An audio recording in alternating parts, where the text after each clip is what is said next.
एक नॉवेल में ट्रांसमिग्रेट होकर एक अमीर वारिस बन गया। वेनेसा व्हिटमोर विलनस एरीज मेरी जानी दुश्मन थी। वो वाली कि हम दोनों में से सिर्फ एक जिंदा बचेगा, कम से कम ओरिजिनल स्टोरी में तो ऐसा ही होना था। पर मैं नॉवेल की टाइमलाइन से थोड़ा पहले पहुंच गया। अभी मैं अपनी अर्ली 20s में हूं और वैनेसा अभी भी एक हाई स्कूल गर्ल है। जब मैंने उसे देखा कि वो हर दूसरे वाक्य में मुझे ईथन बुला रही है, ये अंडरएज हाई स्कूल वाली विलनस जो अभी तक बिगड़ी नहीं थी, मैं गहरी सोच में डूब गया। आखिरकार मैंने फैसला किया कि उसके फ्यूचर को सही रास्ते पर ले आऊं, लेकिन मुझे कभी उम्मीद नहीं थी कि वो फिर भी पटरी से उतर जाएगी। रुको जरा, तुमने अचानक मुझे नीचे क्यों पटक दिया? ओरिजिनल नॉवेल में तो ऐसा नहीं लिखा था। ईथन, तुम्हें यह प्रॉब्लम सॉल्व करनी आती है? ईथन, मेरे साथ डेट पर चलो। ईथन, जब मैं बड़ी हो जाऊं तो क्या हम... नहीं, कुछ नहीं। सॉफ्ट प्लश बेड पर वैनेसा ने मेरी कलाई पकड़कर मुझे पिन कर दिया। उसकी आक्रामक पॉजेसिव निगाहें मेरे जिस्म पर घूम गई। फिर उसने अपने होंठ चाटे। ईथन, आज मैं 18 की हो गई और अब कहानी शुरू होती है। तुम्हें पता है किसी नाबालिग पर हाथ डालने के कितने साल होते हैं? डिनर टेबल पर मेरे बेस्ट फ्रेंड रयान कोल ने अचानक ये बोल दिया। मेरे मुंह से सोडा लगभग बाहर आते आते बचा। मैंने झुंझलाकर अपना मुंह पोंछा। तुम तब तक नहीं रुक सकते थे जब तक मैं निगल ना लूं, रयान ने कहा। मैंने जानबूझकर इसी पल का इंतजार किया। उसने अपने मुंह में ग्रिल्ड मीट धीरे धीरे निगला। कम से कम 3 साल, शायद उम्र कैद, जेल में शायद चाकू भी घोंप दें तुम्हें। तुम्हें में बातचीत करने का सलीका बहुत अच्छा है। मैंने अपने लिए एक और गिलास सोडा डाला। रयान ने श्रक किया। तो आखिर तुम व्हिटमोर फैमिली की नजरअंदाज तीसरी बेटी को अपने पास लाने पर इतने डिटरमाइंड क्यों हो? यह मत कहना कि उसकी सूरत पर फिदा हो गए। मैंने सुना है वो अभी 18 की भी नहीं हुई। इस उम्र में तुम्हारा दिमाग इतना गंदा कैसे है? और 18 में क्या बुराई है? मैं खुद अभी अपनी अर्ली 20s में ही हूं। मैंने चॉपस्टिक्स बढ़ाकर उसकी प्लेट से कई फ्रेश ग्रिल्ड मीट के स्लाइस उठा लिए। सॉस में डुबोते हुए मैंने कहा, सच बताऊं, मैं फ्यूचर देख सकता हूं। और तुमने क्या देखा? मैंने देखा कि फ्यूचर में वो छोटी सी लड़की एक डरावनी शैतान बन जाएगी। वो मुझे अपनी एडी के नीचे दबाकर बेरहमी से टॉर्चर करेगी, फिर मुझे बंद करके सिर्फ अपने पास रख लेगी। अच्छा, तुमने तो फायदे गिना दिए, नुकसान क्या है? रयान ने बिल्कुल शांत से एक बिल्कुल बेतुकी बात कह दी। मैंने उसे ऊपर से नीचे तक देखा और खामोशी से अपना बट थोड़ा दूर सरका लिया। मुझे कभी नहीं पता था कि तुम इतने फ्रीक हो। पहले से ही बकवास कर रहे हो, मैं क्यों ना साथ दूं? बहरहाल, मुझे यकीन है तुम्हारी कोई वजह होगी। मुझे बताना जरूरी नहीं और मैं नहीं पूछूंगा। रयान ने अपना चश्मा ठीक किया, टेबल से फोन उठाकर एक नजर देखा और खड़ा हो गया। अभी कुछ काम आ गया, मैं चलता हूं। आराम से खाना खाओ। लड़की को मेरा रिगार्ड्स कहना। मैंने मीट की उस प्लेट की तरफ इशारा किया जो वो लाया था। तुम खा नहीं रहे? ये मील मेरे तरफ से। ठीक है बॉस, मजे करो। मैंने रयान को बाय कहा, फिर अकेले बारबेक्यू से जंग जारी रखी। सच तो यह है कि मैंने झूठ नहीं बोला था। मुझे सच में फ्यूचर पता है क्योंकि मैं इस नॉवेल में ट्रांसमिग्रेट हो गया हूं। करीब 1 महीने पहले रोज online sugary romance stories like करने के बाद एक डिलीवरी ट्रक ने मुझे सीधा दूसरी दुनिया में भेज दिया। जैसे ही मैंने आंखें खोली, पता चला कि मैं उसी नाम का एक नॉवेल कैरेक्टर बन गया हूं। ओरिजिनल प्लॉट के मुताबिक आखिरकार मैं नॉवेल के विलन वैनेसा व्हिटमोर को ऑफेंड कर दूंगा। व्हिटमोर फैमिली की गालियां सहती और बुरी तरह ट्रीट की गई तीसरी बेटी, जो आखिरकार पूरी तरह बेरहम हो गई। अपनी एक्स्ट्रा ऑर्डिनरी बिजनेस टैलेंट के दम पर उसने एक एम्पायर खड़ा कर लिया, मगर रास्ते में उसने बेहिसाब गुनाह किए। उसकी कहानी तब खत्म हुई जब पुलिस से भागते हुए उसकी गाड़ी एक फ्यूल टैंकर से टकरा गई। मौके पर ही मौत हो गई। समझदारी कहती है कि मुझे ऐसी खतरनाक औरत से दूर रहना चाहिए था, लेकिन हालात मेरी उम्मीद से कुछ और ही थे। जब मैं इस दुनिया में पहुंचा, वैनेसा अभी तक ईविल नहीं हुई थी। वो बस एक खूबसूरत हाई स्कूल गर्ल थी, 18 से नीचे। बस इतना कि उसकी फैमिली सिचुएशन ने उसे थोड़ा ग्लूमी बना दिया था। तो कुछ दिन पहले कार्टर और व्हिटमोर फैमिलीज की बिजनेस नेगोशिएशन शुरू होने से पहले मैंने सिटी के ईस्ट साइड की जमीन का एक टुकड़ा ऑफर किया। बदले में व्हिटमोर वैनेसा को मेरे हवाले कर दे। हाँ, कुछ और रियायतें भी दी। इसकी खबर तुरंत पूरे सोशल सर्कल में फैल गई। लगभग सबको लगा कि कार्टर फैमिली का दिमाग खराब हो गया। लोग जो चाहें कहें, आखिरकार उस जमीन पर कुछ बन ही नहीं सकता था। अकेले बारबेक्यू ग्रिल करने की शांतिपूर्ण खुशी का मजा लेते हुए मैं बुदबुदाया, जल्दी ही मुझे किसी आर्कियोलॉजिकल टीम से संपर्क करना पड़ेगा। तुम क्या बुदबुदा रहे हो? अचानक पीछे से एक उलझी हुई आवाज आई। मैंने मुड़कर देखा तो स्कूल यूनिफॉर्म में एक लड़की पोनीटेल बांधे मेरे पीछे खड़ी थी। उसकी आंखों में सिर्फ वो प्योर इनोसेंट क्लूलेसनेस थी जो सिर्फ एक स्टूडेंट में हो सकती है। लग रहा था स्कूल ने सच में उसे तोड़ दिया है। कुछ नहीं। खाना खा लिया? मैंने पूछा। वेनेसा मेरे सामने बैठ गई और हां में सिर हिलाया। खा लिया? तो थोड़ी देर रुको, मैं बस लगभग खत्म कर ही रहा हूं। और अगर तुम्हें कुछ और चाहिए तो ले लो। इतना कहकर मैंने सामने पड़ी हर चीज हड़पना शुरू कर दिया। टेबल पर से वैक्यूम क्लीनर की तरह खाना चूस लिया। शायद मैंने उसे बहुत मजेदार बना दिखाया क्योंकि आखिरकार उसने हथियार डाल दिए और उसने भी थोड़ा खा लिया। खाने के बाद वेनेसा ने फिर चुपचाप अपना बैग पहना, बिना कुछ बोले मेरे पीछे आई और पिछली सीट पर चढ़ गई। मैं ड्राइवर सीट पर बैठा गाड़ी स्टार्ट की और मॉल के अंडरग्राउंड गराज से बाहर निकल आया। काफी देर हो चुकी थी, सड़क पर ज्यादा गाड़ियां नहीं थीं। बादलों के बीच से चमकती चांदनी स्ट्रीट लाइटों के साथ फुटपाथ पर बिछी हुई थी। वेनेसा और मैं एक दूसरे के पीछे खामोश बैठे रहे। हम चुपचाप मेरे घर की ओर बढ़ते गए। आज से वो आधिकारिक तौर पर व्हिटमोर फैमिली को पीछे छोड़ रही थी। आखिरी इंटरसेक्शन तक हम चुप रहे। जब रेड लाइट पर मैं रुका, जो लड़की पूरे समय चुप थी आखिरकार बोली, तुमने उस दिन ऐसा क्यों किया? मैंने एक हाथ गाड़ी की खिड़की पर टिकाया और दूसरे से हल्के हल्के स्टीयरिंग व्हील पर टैप किया। बिना लहजा बदले मैंने पूछा, क्या किया? रियर व्यू मिरर में वेनेसा के होंठ हिले, फिर बंद हो गए। तुमने मुझे क्यों चुना? उस जमीन के टुकड़े से तुम इससे कहीं ज्यादा कीमती चीज ले सकते थे। शायद तुम कुछ गलत समझ रही हो। कार्टर फैमिली कोई बुरी डील नहीं करती। मैं मुस्कुराया। तुम्हारी कीमत उस जमीन से कहीं ज्यादा है। मुझे दिलासा देने की जरूरत नहीं। वेनेसा सीधी हुई, फिर सीट पर वापस टिककर खुद को परछाइयों में छिपा लिया। मुझे अच्छी तरह पता है कि मैं कितनी बेकार हूं। मैं अपने भाई या बहन का मुकाबला नहीं कर सकती और मेरे पेरेंट्स को भी मेरी कोई परवाह नहीं। मुझे मालूम है, ठीक इसी वजह से मैं तुम्हें उस जगह से निकाल लाया। मैंने जारी रखा, इस पल से तुमने अपने बारे में उनकी कही हर बात भूल जाओ। मैं तुम्हें अपनी कीमत साबित करने में मदद करूंगा। तुम मेरे लिए ऐसा क्यों करोगे? पिछली सीट से आखिरकार भावना झलकी। मैंने एक पल सोचा, शायद मैं ओरिजिनल स्टोरी का सुखद अंत देखना चाहता हूं। आखिर में वेनेसा ने जो किया वो आसानी से माफ नहीं किया जा सकता, लेकिन जिसके दिल में जरा भी हमदर्दी होगी वो उसके अतीत से दुखी जरूर होगा। उसके अपने माँ बाप उससे नफरत करते थे, भाई बहन उसका अपमान करते, नौकरों जैसा हुक्म चलाते। बस एक बार अपनी बहन का नेकलेस छू लेने पर उसके मुंह पर थप्पड़ पड़ा था। स्कूल में भी कोई दोस्त नहीं था। सच कहूं तो अगर इनमें से चंद बातें भी मेरे साथ होती, मैं पूरी दुनिया से बदला लेना चाहता। फिर भी अभी तो वेनेसा बस थोड़ी ग्लूमी और खामोश थी। ये दिखाता है कि वो अंदर से कितनी मजबूत थी। मगर इंसान का दिल कितना ही मजबूत क्यों ना हो, एक पल ऐसा आएगा जब वो टूटेगा। तो मैंने कभी सोचा था कि अगर ये सब बदला जा सके तो उसका अंत कैसा होगा। सोचने पर, क्या ये किसी विलनस को अनकन्वेंशनल तरीके से पालने जैसा तो नहीं? ये सोचते हुए मैंने फिर रियर व्यू मिरर में देखा। शीशे में वो लड़की अब भी खुद को परछाइयों में छिपाए हुए थी, मगर मैं बता सकता था कि वो शीशे के रास्ते सीधे मुझे ही देख रही थी। तो मैं तुमसे एक सवाल पूछता हूं, मैंने गंभीरता से कहा। अगर मैं व्हिटमोर फैमिली और व्हिटमोर ग्रुप के पीछे पड़ जाऊं तो क्या होगा? वेनेसा ने पलक झपके बिना जवाब दिया। मैं तुम्हारी मदद करूंगी। तो फिर मुझे कोई फिक्र नहीं। गाड़ी फिर चुप हो गई जब तक वेनेसा दोबारा बोली। उसकी आवाज अपनी आम नरमी पर लौट आई। लाइट ग्रीन हो गई। मेरा ध्यान नहीं गया। मैंने आखिरी इंटरसेक्शन पार कर लिया। मेरा घर एक बड़ा सा विला था। आमतौर पर बस मेरे माँ बाप और मैं रहते थे, साथ में कुछ नौकर। अब एक और रेजिडेंट जुड़ गया। जब वैनेसा सामने के दरवाजे से अंदर आई तो अभी भी लाइटें जल रही थीं। मेरे माँ बाप सोफे पर दुबके बैठे थे। विलियम कार्टर नाक पर चश्मा टिकाए किताब पढ़ रहा था और ग्रेस कार्टर खोशी खोशी टीवी पर कोई वैरायटी शो देख रही थी। हमें अंदर आता सुन दोनों दरवाजे की तरफ मुड़े। वैनेसा ने अपना आधा जिस्म मेरे पीछे छिपा लिया और एक संयमित सा हल्का झुककर बोली, गुड इवनिंग। तुम दोनों इतनी देर रात तक जाग क्यों रहे हो? मैंने ग्रीट किया। क्या मेरा इंतजार कर रहे थे? विलियम ने किताब बंद की और चिढ़कर बोला, तुम जैसे बदतमीज का इंतजार कौन करेगा? कौन जाने कहां कहां धमा चौकड़ी मचाकर इतनी देर से घर आ रहे हो? ये कहते हुए उसकी निगाह मेरे पीछे खड़ी लड़की पर गई। तो ये वही लड़की है जिसका तुमने जिक्र किया था। इधर आओ, जरा देखें तो। आओ आओ, क्या कर रहे हो? पहली बार आई है, डराओ मत। ग्रेस ने अपने पति को घूरा और उनकी कमर चिकोटी काटने वाला हाथ खींच लिया। फिर एक मेहरबान मुस्कान के साथ वैनेसा की तरफ हाथ हिलाकर बोली, कोई बात नहीं, इधर आओ। मेरी मां की आंखों में जांच और इजहार तस्लीम देखकर मुझे लगा वो कुछ गलत समझ रही हैं, मगर जाने दो, कोई फर्क नहीं। वैनेसा ने होंठ भींचे और मेरी तरफ देखा। मेरे हाँ में सिर हिलाने के बाद वो धीरे धीरे सोफे की तरफ बढ़ी। मेरी मां के इसरार पर आखिरकार वो उनके पास बैठ गई। आगे बढ़ो, पूछो कुछ भी। कभी का विलियम आर्म चेयर पर जा चुका था।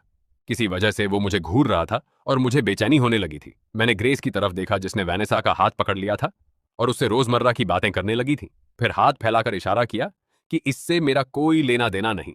मैंने आगे बढ़कर सोफे की पीठ पर टेक लगाई और बनावटी सी आह भरते हुए बोला, घर में मेरी हैसियत तो देखो। लगता है तुम अपना अलाउंस भूलना चाहते हो। आपने गलत समझा, मैं दरअसल अपनी बात कर रहा था।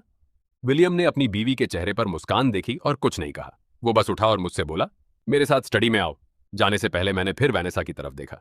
मेरी मां की जोशीली पूछताछ के बीच लड़की कुछ खोई खोई सी लग रही थी, लेकिन कुल मिलाकर वो खास रेजिस्टेंट या नर्वस नहीं लग रही थी। सब ठीक होगा। निश्चिंत होकर मैंने विलियम का पीछा किया। उनकी बातचीत की आवाज मेरे कानों में आई। वैनेसा, मेरे बेटे के बारे में क्या ख्याल है? मम, मिसेज कार्टर, वो ठीक तो होना चाहिए ना? जब हम स्टडी में दाखिल हुए तो विलियम मेज के पीछे कुर्सी पर बैठा और मुझे सामने बैठने का इशारा किया। मैंने बमुश्किल सीट ली ही थी कि वो अचानक बोला, तुम्हारी मां और मैं बाहर शिफ्ट होने का प्लान कर रहे हैं। क्यों? मैं ठिठक गया। ये बात मुझे पहली बार सुनने को क्यों मिल रही है? सच कहूं तो मुझे भी आज ही पता चला। विलियम ने अपना माथा मला। तुम्हारी माँ ने कहा हम जैसे दो बूढ़े लोगों के रहने से तुम जवान लोगों को रिलेशनशिप डेवलप करने में दिक्कत होगी। वैसे भी उसकी ज्यादातर करीबी सहेलियां पहले ही वेस्ट साइड के विला में शिफ्ट हो चुकी हैं। वो इस मौके का फायदा उठाकर वहां जाना चाहती है। तब मुझे याद आया कि हमारी फैमिली के पास वेस्टर्न विला डिस्ट्रिक्ट में कई घर हैं। माँ गलत समझ रही हैं। मैं वेनेसा को यहां लाया हूं, इसलिए नहीं। विलियम ने हाथ उठाकर मुझे रुकने का इशारा किया। ठीक है बेटे, उसने दिल से सलाह दी। तुम्हारे माँ बाप इन मामलों में बहुत ओपन माइंडेड हैं। तुम्हें समझाने की जरूरत नहीं। वैसे भी तुम उस उम्र में हो जब सोचना शुरू कर देना चाहिए। इतना कहते हुए वो उठा, मेज के गिर्द घूमकर मेरी तरफ लाया। उसने अपना भारी हाथ मेरे कंधे पर रखा। बेटा, मुझे यकीन है हमने तुम्हारी अच्छी परवरिश की है, तो कुछ खास करने से पहले अच्छी तरह सोच लेना। उसकी गोल गोल बातें सुन मेरा सिर चकराने लगा। डैड, आखिर कहना क्या चाहते हो? वो व्हिटमोर वाली लड़की बेशक खूबसूरत है। विलियम का हाथ मेरे कंधे पर हल्का सा कसा, मगर वो अभी नाबालिगर है। हर कोई यही क्यों कह रहा है? मुझे हंसी आई कि रोना आए। आप क्या सोच रहे हैं? फिक्र मत करो, मुझे पता है मैं क्या कर रहा हूं। अच्छा ठीक है, जाओ अपने रूम में और अपनी मां से कहना बहुत लंबी बातचीत मत करें। लड़की को कल स्कूल भी जाना है। विलियम ने मुझे छोड़ा और स्टडी से बाहर चला गया। लेकिन जब मैं लिविंग रूम में लौटा तो वहां सिर्फ ग्रेस की आवाज गूंज रही थी। वेनेसा जा चुकी थी। वेनेसा कहाँ है? मैंने उसे आराम करने भेज दिया। क्या सच में तुम्हें लगता है तुम्हारी माँ में जरा भी संयम नहीं और वो रात भर बातें करती रहेगी? ग्रेस बहुत अच्छे मूड में लग रही थी। मुझे कुछ पता नहीं था कि उसने और वेनेसा ने क्या बातें की। डैड ने कहा, आप लोग बाहर शिफ्ट होने का सोच रहे हैं? हाँ, शायद अगले 2-1 दिन में। फिक्र मत करो बेटा, तुम जवान लोगों के बीच नहीं घुसूंगी। नहीं माँ, आप गलत समझ रही हैं। कोई बात नहीं, तुम्हारी माँ समझती है। मैं भी कभी जवान थी। ग्रेस ने चुटकी ली, फिर आवाज धीमी कर दी। मगर सोचती हूँ वेनेसा के साथ उसके पुराने घर में क्या सुलूक हुआ होगा। मैंने कुछ अफवाहें सुनी थीं, अब लगता है वो सब सच थीं। बेचारी बच्ची, तुम उसे तंग मत करना। आपको फिक्र करने की जरूरत नहीं, मैं पूरा ख्याल रखूंगा। मैं इस बारे में बहुत कॉन्फिडेंट था। आखिर मैं तो वेनेसा से अपने लिए पैसे कमाने की उम्मीद लगाए बैठा था। भविष्य में वो जो करने वाली थी, उसे देखते हुए वो यकीनन बहुत ज्यादा कमाएगी। कार्टर फैमिली के पास पैसों की कमी नहीं, मगर ज्यादा पैसे से किसे परहेज होगा? ग्रेस ने अपने बेटे को अजीब नजर से देखा, जो अचानक बेवकूफों जैसी हंसी हंसने लगा। उसने सिर हिलाया, लिविंग रूम से निकली और अपने बेडरूम की तरफ चली गई। मेरी मां के इंतजाम की वजह से वेनेसा का कमरा मेरे रूम के ठीक बगल में था। जब मैंने दालान की लाइट बंद की और उसके कमरे के पास से गुजरा तो देखा दरवाजे के नीचे की दरार से रोशनी अभी भी आ रही थी। इतनी रात को क्या कर रही थी? एक लम्हा सोचकर मैंने हल्के से उसके दरवाजे पर दस्तक दी। अभी जाग रही हो? कई सेकंड तक दरवाजे के पीछे सन्नाटा रहा। फिर हल्की सरसराहट और नर्म कदमों की आहट आई। एक पल बाद दरवाजे का हैंडल घूमा और दरवाजा जरा सा खुला। Vanessa light blue night gown पहने थी, ऊपर से एक पैडेड कोट डाला हुआ था। उसकी पोनीटेल भी खोल दी गई थी और रेशमी बाल कंधों पर गिर रहे थे। कुल मिलाकर उसकी जवानी की अजीबोगरीब हरकतें कम हो गई थीं और वो थोड़ी नर्म लग रही थी। एक हाथ से अभी भी दरवाजे का हैंडल थामे हुए उसने उलझन भरी नजरों से मेरी तरफ देखा। वेनेसा ने मुंह खोला। 1-2 सेकंड हिचकिचाई, जैसे सोच रही हो मुझे क्या बुलाए। ईथन, क्या कोई काम है? मैंने बस देखा तुम्हारी लाइट अभी भी जल रही है। अभी भी पढ़ाई कर रही हो? अदब से मैंने उसके कमरे में झांका नहीं। मुझे अब भी इस जगह की आदत नहीं हुई। नींद नहीं आ रही। वो कुछ पल चुप रही, फिर दरवाजा चौड़ा खोलकर एंट्रेंस से हट गई। हालांकि सीधे कुछ नहीं बोला, साफ जाहिर था वो मुझे अंदर बुला रही थी। मामूली हिचकिचाहट के बाद मैं अंदर चला गया। कमरा साफ सुथरा था, पूरा वैसे ही जैसी एक जवान लड़की का बेडरूम होना चाहिए। लगता था मेरी माँ ने खुद सजाया था। मेज पर एक खुली वर्कबुक पड़ी थी, साथ में एक बिना ढक्कन का पेन और कुछ स्क्रैच पेपर। मैंने सवाल पर नजर डाली। Math conic section. अलविदा। लोग कहते हैं मजबूरी इंसान से कुछ भी करवा सकती है, लेकिन मेरे हिसाब से मैथ इसका अपवाद है। अगर तुम्हें मैथ नहीं आती तो बस नहीं आती। फाइनल्स पास आ रहे हैं, इसलिए थोड़ा ज्यादा पढ़ना चाह रही थी। वैनेसा बंद दरवाजे के पास से चलकर पास आई। क्या तुम्हें यह सॉल्व करना आता है? मैंने अपने दिमाग में दबी हुई पुरानी यादें जगाने की कोशिश की। लानत है, क्या यही एहसास होता है अपनी सारी कल्टीवेशन खो देने का? कुछ सेकंड की जद्दोजहद के बाद मैंने हथियार डाल दिए। मैंने अपने सिर की तरफ इशारा किया। तुम मुझे बहुत ज्यादा क्रेडिट दे रही हो। समझ लो, जब कॉलेज शुरू करते हो दिमाग फैक्ट्री रीसेट की तरह पूरी तरह वाइप हो जाता है। तो तुम ये नहीं कर सकते? वेनेसा ने बिस्तर के किनारे बैठते हुए पूछा। उसने एक लट उंगली पर लपेटी। न जाने क्यों घबराई हुई लग रही थी। पूरी कोशिश करूं तो भी शायद नहीं। मैंने बात पलटी। क्या तुम्हें यह कमरा पसंद है? वेनेसा ने बिस्तर की तरफ निगाहें झुकाईं। उसकी पतली उंगलियां चादर पर सरकीं। सच कहूं तो अभी आदत नहीं है। यह मेरे पुराने कमरे से बहुत बेहतर है और बिस्तर भी कहीं ज्यादा आरामदेह है। सब कुछ इतना अनरियल लग रहा है। मुझे याद आया कि अपने घर में तो उसे लगभग स्टोरेज रूम में रहने पर मजबूर कर दिया गया था। मैंने अपनी ठुड्डी रगड़ी। तो जल्दी से इसकी आदत डाल लो। आज से ये तुम्हारा कमरा है। मिसेज कार्टर ने मुझसे पहले बहुत सारी बातें कही। मुझे लगता है उनकी कुछ बातें सही थीं। अजीब तनाव भरी खामोशी के बाद वेनेसा ने बाल लपेटना बंद किया। अपने निचले होंठ को दांतों से दबाकर वो अचानक खड़ी हुई और मेरी तरफ चल दी। जैसे उसने अपना मन किसी बात के लिए पूरी तरह पक्का कर लिया हो। माँ ने उससे आखिर कहा क्या? मुझे नहीं मालूम उसने वैनेसा को क्या बताया, लेकिन अंदाजा था कि आगे जो होने वाला है शायद थोड़ा इनअप्रोप्रिएट हो। आधी बात पर मेरी आवाज बंद हो गई, जैसे मेरा पूरा जिस्म किसी मशीन की तरह जाम हो गया। लड़की कुछ सख्त कदमों से मेरे पास आई। उसने नाइट गाउन के ऊपर पहना कोट उतारकर बिस्तर पर फेंक दिया। पतले कपड़े से उसका सुडौल फिगर झलक रहा था। मुझे भी लगता है जब कोई बिना वजह ऑपोजिट जेंडर के लिए इतना अच्छा होता है तो उसका कोई और ही मकसद होता है। न जाने क्यों उस वक्त वैनेसा बेहद डरावनी लग रही थी। वो कदम बढ़ाती गई और मैं पीछे हटता गया जब तक मैं कुर्सी पर ढह नहीं गया। तो यही वजह थी कि उसने दरवाजा बंद किया था। लड़की ने जारी रखा, गाड़ी में तुमने जो कहा उस पर मुझे यकीन है और तुमने मुझे उस जगह से निकाल लिया। मैं तुम्हारी बहुत शुक्रगुजार हूं। अगर तुम चाहते हो मैं तुम्हारा बदला चुकाऊं। वेनेसा कुर्सी पर मुझ पर झुकाई। उसने एक हाथ मेरे सिर के पास कुर्सी पर टिका दिया और दूसरे हाथ से आर्म रेस्ट जकड़ लिया। उसके जिस्म से एक खुशबू उठ रही थी। उसका पहले से सुर्ख चेहरा और करीब आता गया, पके टमाटर की तरह लाल। उसने मेरे कान के पास फुसफुसाया, अगर तुम्हारी यही चाहत है तो मुझे कोई ऐतराज नहीं। शुरू नतीजे से करता हूं। मैं भाग गया। पहली बात, किसी लड़की को ऐसी बातें यूं ही नहीं कहनी चाहिए, खासकर तब जब वो बेहद आकर्षक हो। दूसरी बात, तुम्हारे लिए इस तरह सोचना अभी बहुत जल्दी है। कम से कम बालिग होने तक इंतजार करो। और आखिरी बात, देर हो रही है, आराम करो, मैं जा रहा हूं। बिजली की तेजी से ये सब बोलकर वो नौजवान, जो गाड़ी में शांत और संजीदा था, शर्मिंदगी में कमरे से भाग खड़ा हुआ। उस बिस्तर पर लेटे हुए जिसकी आदत डालना मुश्किल था, वैनेसा रजाई के नीचे दुबक गई। उसका चेहरा अभी भी जल रहा था। कहीं वो ये ना सोचे कि मैं कोई आसान लड़की हूं। यही सवाल वैनेसा के दिमाग में गूंजता रहा जब वो बिस्तर पर करवटें बदलती रही। आखिर थककर उसने कंबल फेंका, सिर बाहर निकाला और गहरी सांस ली। उसने अभी जो कहा था उसमें झूठ नहीं था। उसने सचमुच अपने आप को तैयार कर लिया था कि आज रात जो भी हो मंजूर होगा। व्हिटमोर फैमिली के साथ एक दशक से ज्यादा जिंदगी ने उसे सिखाया था कि ईथन ने खास तौर पर उसे चुना है तो जरूर उससे कुछ चाहिए होगा। लेकिन वैनेसा की नजर में अपने सिवा उसके पास देने को कुछ था ही नहीं। इसीलिए उसने फैसला किया कि खुद को उसे सौंप देगी। मगर बस एक पल की हिचकिचाहट के बाद उसने इनकार कर दिया और वो शब्द छोड़ दिए। क्या मुझे 18 साल का होने तक इंतजार करना होगा? वैनेसा ने खुद से बुदबुदाया। यादें ज्वार की लहरों की तरह उमड़ पड़ी। वो दिन था जब उसकी जिंदगी हमेशा के लिए बदल गई। कल से तुम ये घर छोड़ दोगी। उस दिन डिनर के दौरान उसके पिता रिचर्ड व्हिटमोर ने पूरी फैमिली के सामने वैनेसा को यह खबर सुनाई थी। न कोई चर्चा, न कोई नोटिफिकेशन, मुश्किल से उसे हुक्म भी कहा जा सकता था। उसका ज़ाहिर लहजा ऐसा था जैसे कोई बिल्कुल मामूली बात कर रहा हो, जरा भी फिक्र के बिना। उसकी मां हेलन व्हिटमोर ने हैरानी से ज्यादा कोई रिएक्शन नहीं दिखाया। क्या हुआ? हाल ही की निगोशिएशन के दौरान कार्टर फैमिली की तरफ से विलियम कार्टर का बेटा ईथन आया था। वो नात जुर्बेकार बच्चा अपने बाप जितना मुश्किल नहीं है। वो ईस्ट साइड की जमीन हमें बेचने के लिए जल्दी राजी हो गया, रिचर्ड ने फख्र से कहा। उसकी सिर्फ एक शर्त थी कि हम व्हिटमोर ग्रुप के कुछ मामूली स्टोर फ्रंट और खुद वैनेसा उसे सौंप दें। किसने सोचा था कि विलियम कार्टर जैसे काबिल आदमी का बेटा बस एक हवस का पुजारी निकलेगा। मुबारक हो डैड, आखिरकार वो जमीन मिल ही गई। उसका बड़ा भाई डेनियल व्हिटमोर खुशी से उठा और जैसी उम्मीद थी रिचर्ड के साथ गिलास टकराया। ईथन कार्टर बिगड़ा हुआ निकम्मा अमीर ज्यादा है, सोच नहीं सकता उसने इतनी आसानी से वो जमीन छोड़ दी। कार्टर फैमिली का मुखिया जरूर गुस्से से पागल हो रहा होगा। रिचर्ड जोर से हंसा। बेशक होगा, वो लड़का मेरे बेटे का 10वां हिस्सा भी काबिल नहीं। हाँ, कार्टर फैमिली भले हमसे ताकतवर हो, लेकिन मेरा बेटा ईथन से कहीं बेहतर है। तुम पूरी तरह कार्टर वारिस को दोष नहीं दे सकते। आखिर हमारी छोटी बहन की सिर्फ एक अच्छी चीज है, उसका चेहरा। बस अफसोस है ईथन इतना हैंडसम है मगर इतनी घटिया पसंद। उसकी दूसरी बड़ी बहन ओलिविया व्हिटमोर ने मेज के सबसे दूर बैठी लड़की की तरफ देखा, ताना मारते हुए बोली, फिर भी बढ़िया है, किसी के जाने के बाद घर में सुकून हो जाएगा। सच में डैड, कल इसने मेरी लिमिटेड एडिशन ड्रेस धोते हुए सिकोड़ दी। क्या तुम मेरी साइड नहीं लोगे? जाने दो, ये तुम्हारी बहन का घर में आखिरी दिन है। बड़ी बहन हो, इतना तो बर्दाश्त करो। कुछ ही दिन में तुम्हें ऐसी कई ड्रेस दिला दूंगा। शुक्रिया daddy, I love you the most. हंसी कमरे में गूंज रही थी, लेकिन यह जीवंत नजारा उससे बहुत दूर लग रहा था। वैनेसा कोने वाली सीट पर सिर झुकाए बैठी थी। उसके कटोरे में नूडल्स थे जो उसने खुद बनाए थे, बिल्कुल वैसे नहीं जैसा भरपूर खाना मेज के दूसरी तरफ था। शुरू से आखिर तक उसने रिचर्ड के फैसले पर एक भी ऐतराज नहीं जताया जो उसके लिए लिया गया था।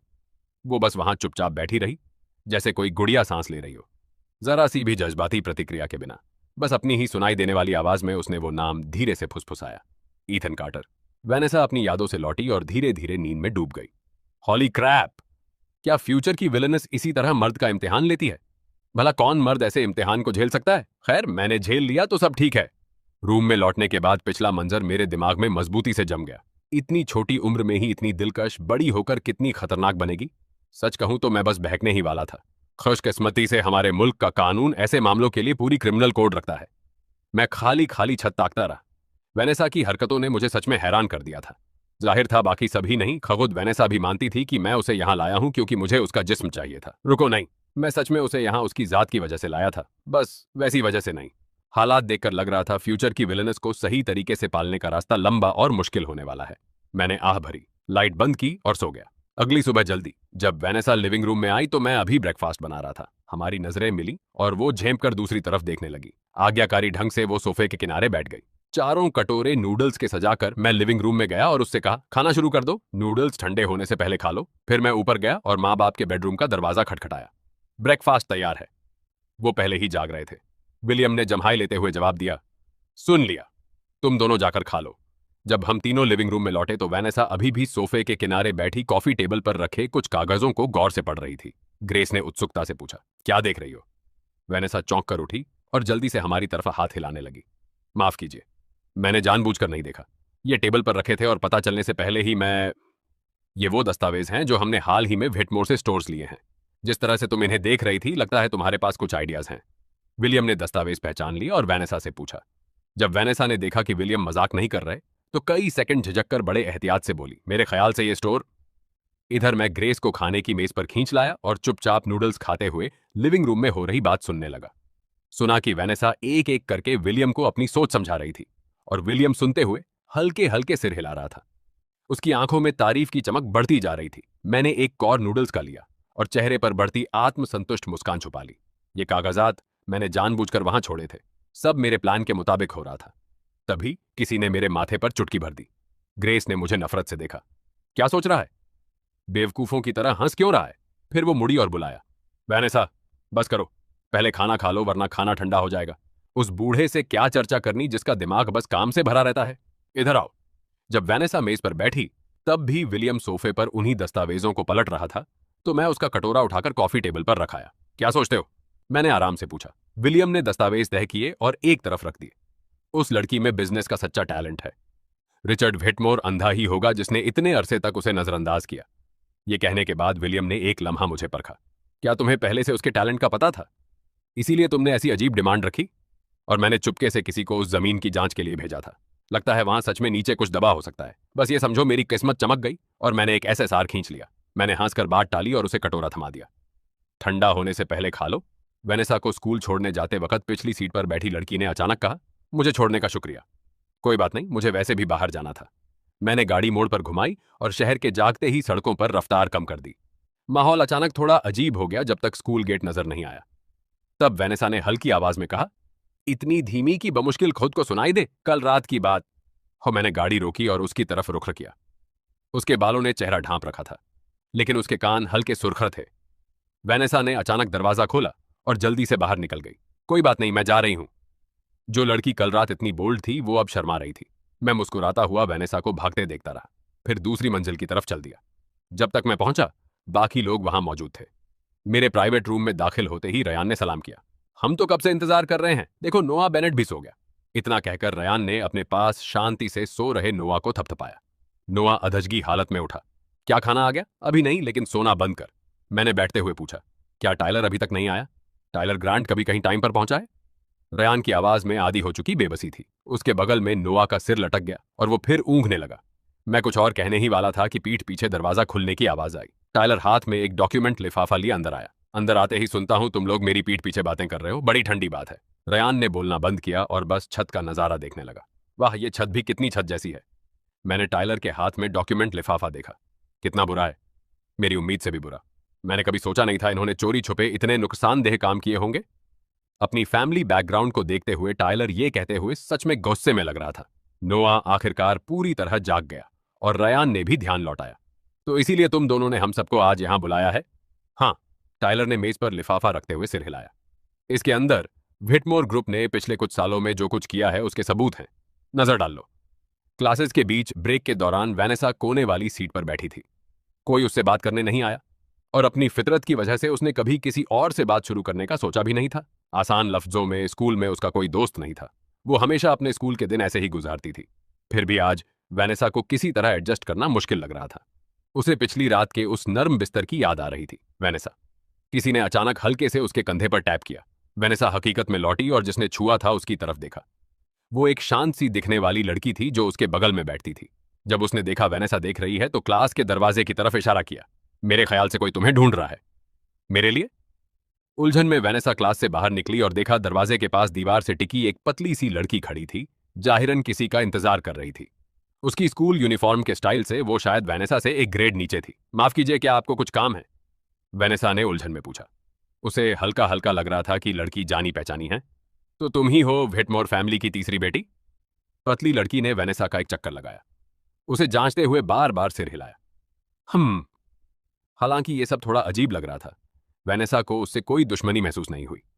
पतली लड़की वेनेसा के सामने रुकी, उसकी आंखों में झांका और बोली, मेरे साथ आओ। यह बताने लायक है कि हालांकि पतली लड़की ने डरावना दिखने की पूरी कोशिश की, लेकिन उनकी हाइट का फर्क उसे बस मजाकिया बना रहा था। ये क्या करने की कोशिश कर रही है? वेनेसा ने सोचा। अपनी फैमिली के हालात की वजह से वो दूसरों की दुश्मनी के प्रति बेहद संवेदनशील थी। उसके माँ बाप भाई बहन हमेशा उसे बेचैन करते थे, जबकि ईथन और उसकी फैमिली नहीं करते थे।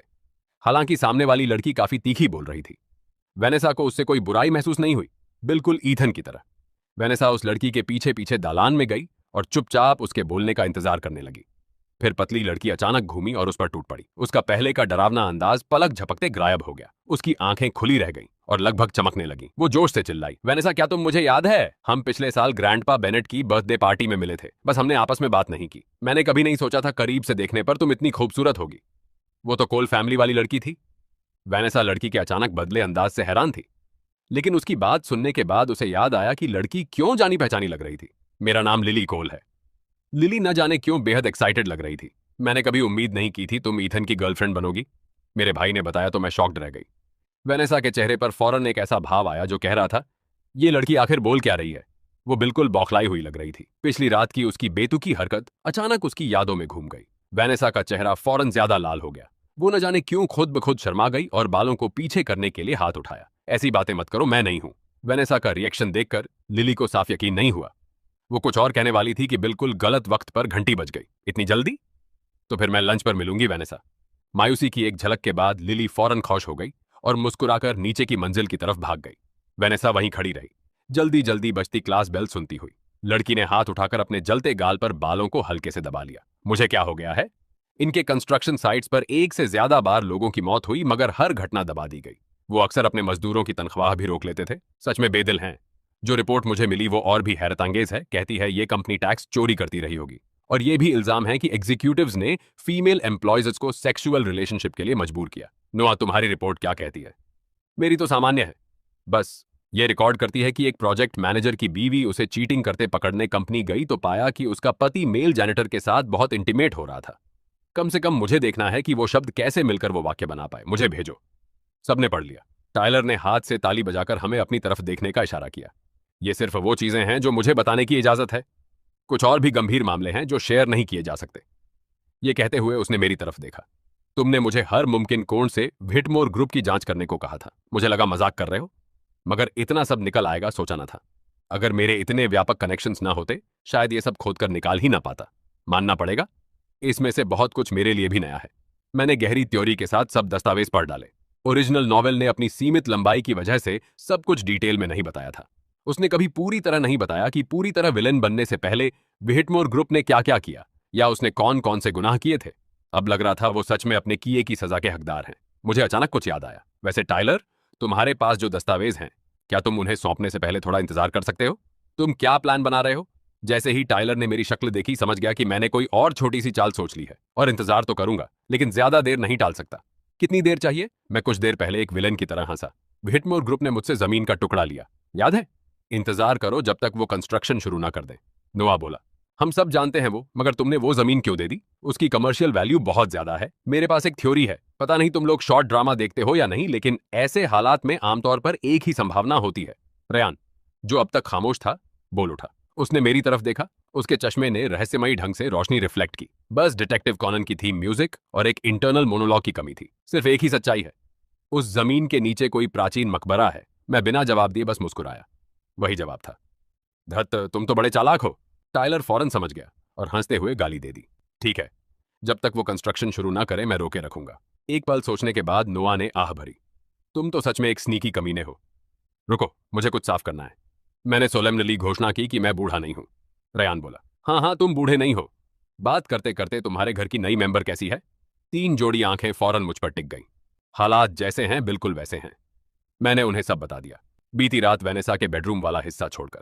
फिर नोआ ने धीमी आवाज में कहा, तो तुम कह रहे हो एक खूबसूरत जवान लड़की अब तुम्हारे साथ रह रही है और तुम्हारे माँ बाप जल्दी ही बाहर चले जाएंगे और तुम दोनों बिल्कुल अकेले रह जाओगे? हाँ, तुम तो मरने के लायक हो। नोआ बिल्कुल उदास होकर कुर्सी पर ढह गया और छत ताकने लगा। अगर मुझे अचानक अपनी गर्दन और छत की कड़ी के बीच रस्साकशी खेलने का दिल करे तो क्या करूं? पहली बात तो उसे फांसी लगाना कहते हैं। दूसरी बात, ये पहली बार नहीं है जब तुम किसी ऑनलाइन रोमांस में ठगे गए हो। प्लीज अपना सबका सीख लो, रयान ने बेबसी से कहा। और हाँ इथन, मैं बताना भूल गया, लिली और वैनेसा एक ही स्कूल में हैं। आज सुबह लिली के मूड को देखते हुए रयान ने मुझे एक ऐसी नजर दी जैसे कह रहा हो, अब आगे तुम्हारी मर्जी, और मैं अकेला पड़ गया हूं। मैं पूरी तरह कंफ्यूज था लेकिन जल्द ही समझ गया। उसी शाम वैनेसा का मेरे प्रति रवैया अजीब तरह से सूक्ष्म हो गया। शुरू में तो कल रात की वजह से जब भी मुझे देखती उसकी नजरें भटक जाती थीं। अब तो वो सीधे मेरी आंखों से बचने लगी। जब भी मैं उससे बात करता वो किसी खराब रोबोट की तरह जाम हो जाती। उसके एक्टिवेशन वाक्य बस हूं और समझ गई थे। उसके कानों के आसपास की शक्की लाली बमुश्किल कम हुई थी। मुझे सच में डर था कहीं बेचारी लड़की का दिमाग ओवरहीट ना हो जाए। इसी वजह से मेरी माँ, जो अभी तक शिफ्ट नहीं हुई थी, मुझसे पूछताछ करने आ गई। क्या तुमने उस बेचारी लड़की को तंग किया? माँ, असल में हम दोनों में से आपका बच्चा कौन है, अंदाजा लगाने की जरूरत नहीं थी। जैसा रयान ने कहा था, लिली ने जरूर वैनेसा के कान में कुछ फुसफुसाया होगा, जिसने उस लड़की को, जो आमतौर पर लापरवाह बोल्डनेस और पूरी बुजदिली के बीच क्वांटम स्टेट में रहती थी, पूरी तरह से बुजदिली की तरफ ढा दिया। लिली के बारे में मैं जितना जानता हूं, उसकी पूरी शख्सियत कपल्स शिप करने के गिर्द घूमती है। शायद उसने रयान से कुछ सुन लिया होगा और पूरी तरह बहक गई होगी। 2 दिन और गुजरे। विलियम और ग्रेस आधिकारिक रूप से बाहर शिफ्ट हो गए। जाने से पहले विलियम ने मुझसे एक बार फिर बात की और जमीन का पूरा अख्तियार मुझे दे दिया। ग्रेस ने वैनेसा का हाथ पकड़ा और काफी देर तक रोजमर्रा की बातें की। उनके जाने के बाद वैनेसा और मैं आधिकारिक तौर पर साथ रहने लगे। हालांकि चूंकि वैनेसा हर दिन का 90% वक्त स्कूल में बिताती थी, कोई खास अनोखी बात नहीं हुई। वैसे अपनी बयान से बाहर बेकार फैमिली से बच निकलने के बाद लड़की कहीं ज्यादा खुशमिजाज हो गई। रोज शाम जब वो घर आती, मुझे देखने का उसका तरीका धीरे धीरे टालमटोल से अनिश्चित और आखिरकार एकदम गहन हो गया। फिर भी मैंने सोचा शायद कोई गंभीर समस्या नहीं। ठीक है, मैंने जितनी यांडेरे नॉवेल पढ़ी हैं, उस हिसाब से ये थोड़ा खतरनाक जरूर लग रहा था। मुझे रयान से कहना पड़ेगा कि लिली को लगाम दे और आग में घी न डाले। धीरे धीरे हम एक ही छत के नीचे रहने के आदी हो गए। उस दौरान वैनेसा ने कोई अजीब हरकत नहीं की। ऐसा उसकी लंबी छुट्टियों के पहले दिन तक चला। ईथन, कल क्या तुम बिजी हो? सुबह सुबह वैनेसा अपने पाजामे में लिविंग रूम में आई और सोफे पर बैठे मुझसे बोली। मैंने एक पल सोचा, नहीं, क्यों? तो फिर मेरे साथ डेट पर चलो, हाई स्कूल गर्ल ने बोल्ड होकर अपनी घोषणा कर दी। अगली सुबह जल्दी मैं पूरे कपड़े पहनकर लिविंग रूम में दाखिल हुआ और देखा वैनेसा पहले ही सामने के दरवाजे पर इंतजार कर रही थी, जाने के लिए पूरी तरह तैयार। अपने आम पाजामे या स्कूल यूनिफॉर्म के बजाय वैनेसा ने light blue of the shoulder dress पहनी थी। उसका स्कर्ट झील की लहराती सतह की तरह बह रहा था और उस झील के नीचे लड़की की पतली एड़ियां और सफेद प्लेटफॉर्म शूज थे। उसकी गोरी पतली बाहें सामने मुड़ी हुई थीं और हाथ में एक छोटा हैंडबैग था। वो गजब की सुशील लग रही थी। आज उसने अपने बाल पोनीटेल में नहीं बांधे थे, बल्कि रेशमी लंबे बाल कंधों के पीछे छोड़ दिए थे। झड़ते काले बालों ने उसके पूरे अंदाज को नर्म कर दिया था। अपने आम गर्ल नेक्स्ट डोर लुक की तुलना में आज की ड्रेस में वैनेसा एक एलिगेंट यंग एरीज लग रही थी। गौर से देखने पर लग रहा था उसने हल्का मेकअप भी किया है। बहुत देर से इंतजार कर रही हो? मैं उसके पास गया। वैनेसा ने चोरी छुपे मुझे 2-4 तेज नजरों से देखा, फिर जैसे उसे छुपाने के लिए अपनी मुट्ठी मुंह के आगे करके 2 बार खांसा। नहीं, मैंने अभी अभी तैयार होना खत्म किया है। इतना कहते हुए उसने दरवाजा खोला। तो चलो फिर। जब हम सड़क पर चल रहे थे, तेज धूप हमारी त्वचा पर गर्माहट लिए हुए थी। वैनेसा के साथ चलते हुए मैंने पूछा, तुमने अचानक मुझे बाहर बुलाने का फैसला क्यों किया? क्या ये लिली का आइडिया था? हम वैनेसा मेरी तरफ मुड़ी और संजीदगी से बोली, डेट के दौरान किसी और लड़की का नाम लिया, तुम्हारे 10 पॉइंट कट गए। ओह, अच्छा। थोड़ी देर हैरान रहने के बाद आखिर समझ गया आज का मामला क्या है। वैनेसा को देखकर मैं हंसे बिना न रह सका। ये लड़की सच में कमाल की थी। मुझे लग रहा है तुम मुझ पर हंस रहे हो। वैनेसा ने होंठ फुलाए। मेरे ख्याल से तुम बिल्कुल सही कह रही हो। ये सुनते ही वैनेसा मेरे बाजू पर मारने लगी, मगर बहुत जोर से नहीं, तो मैंने बस करने दिया। आखिर जैसा रयान कहता, यह भी रिवॉर्ड हो सकता है। जब तुमने मेरे पॉइंट काट ही दिए हैं तो कम से कम सही जवाब तो बता दो। वैनेसा ने अपनी मुट्ठी खींच ली और हल्के से सिर हिलाया। वो जवाब देने ही वाली थी कि अचानक पूरी तरह जाम हो गई। उसका चेहरा हल्का लाल हुआ और उसने जल्दी से सिर हिलाया। शायद नहीं, मैं बता सकता था, मगर इससे मेरी उत्सुकता और बढ़ गई कि आखिर उन दोनों ने क्या बातें की थीं। वैसे एक बात कंफर्म कर लूं। वैनेसा ने पलक झपकाई। क्या? मैंने दिलचस्पी से उसका रिएक्शन देखा और अपनी मुकाबले की भावना को थोड़ा जगाया। क्या आज बोनस पॉइंट कमाने के कोई तरीके हैं? बेशक, तुम्हें बोनस पॉइंट के मौके चाहिए। इसी तरह एक मर्द की मुकाबले की भावना बाहर आती है। लिली ने केक का एक टुकड़ा लिया और वेनेसा से गंभीरता से बोली, जब भी मैं अपने भाई के साथ गेम खेलती हूं, यही करती हूं, और हमेशा मैं उसका अलाउंस जीत लेती थी। अच्छा? वेनेसा ने ध्यान से सुना, बीच बीच में सिर हिलाती रही। उसके हाथ का पेन नोटबुक में नोट करता रहा। बेशक, सबसे अहम बात यह है कि हालात के मुताबिक ढलना सीखो। आह, मुंह खोलो। लिली ने वेनेसा को एक फ्राई खिलाई। वेनेसा? मैंने अपने भाई से पूछा। ईथन असल में बहुत आसान है। वेनेसा ने सिर हिलाकर जताया कि समझ गई। लिली, तुम तो बहुत कुछ जानती हो। लिली ने फख्र से अपनी छाती फुलाई। मैं डेटिंग सिम एक्सपर्ट हूं। यह कहने के बाद उसने पूछा, तुमने अचानक उसे डेट पर बुलाने का फैसला क्यों किया? वेनेसा ने एक पल सोचा। क्योंकि मुझे लगता है मैं बहुत अजीब हरकतें कर रही हूं। कभी कभी उसकी तरफ देखने की हिम्मत तक नहीं होती। लिली सीधी होकर बैठ गई। और क्या? और परसों मैंने गलती से उसे नहाने के बाद बिना शर्ट के देख लिया था। वो तस्वीर जैसे मेरे दिमाग में छप गई है। वेनेसा बोलती गई। धीरे धीरे उसका सिर झुकता गया और आवाज धीमी होती गई। लिली की आंखें चमकने लगीं। तो ईथन के बारे में तुम्हारा क्या ख्याल है? वो बहुत अच्छा है।